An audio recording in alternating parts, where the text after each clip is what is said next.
Hi there, I'm Chris Rachel Oslin with the Austin Post and Fanboy TV. We are out here at the Mini Maker Fair at Tech Shop, and we're talking to Chris Zaribeck. Chris, tell us a little bit about the art you produce.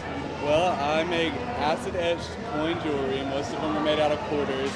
I basically hammer out the quarter, I cut a stencil for each one and put it in acid, and then it etches down to the copper that's inside the quarter, which is so perfect because it has the silver and the copper, and there's really nothing else like that. So what made you decide, you know what I really want to do? Deface American currency.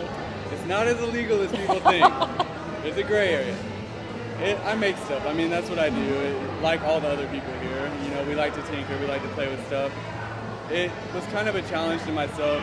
My friend had bought a coin on Etsy, and I thought it was a piece of junk, and so I told her I was going to make her something better, and that's when I started playing with the quarters. So did you have any experience with acid etching before that? I knew about it, but not really. I kind of, you know, it's out there. There's acid etched jewelry, but I kind of just experimented and made up my own, you know, process and figured And you things still out. have all your fingers? Still have all my fingers. And probably most of your eyebrows. All my fingers, all my toes. So grab a couple pieces and tell us about some of the art on it.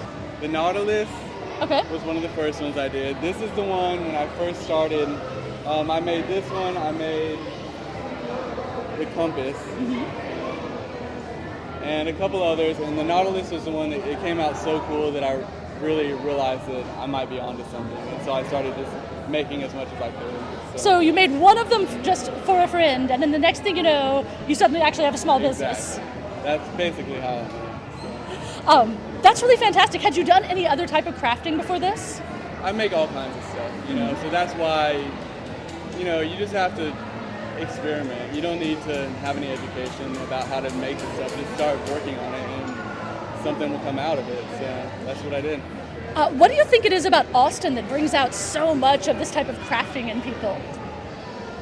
I mean, people love it, you know, it's promoted, the people want the handmade stuff, and the community is very supportive. So that's what I've found to be the case.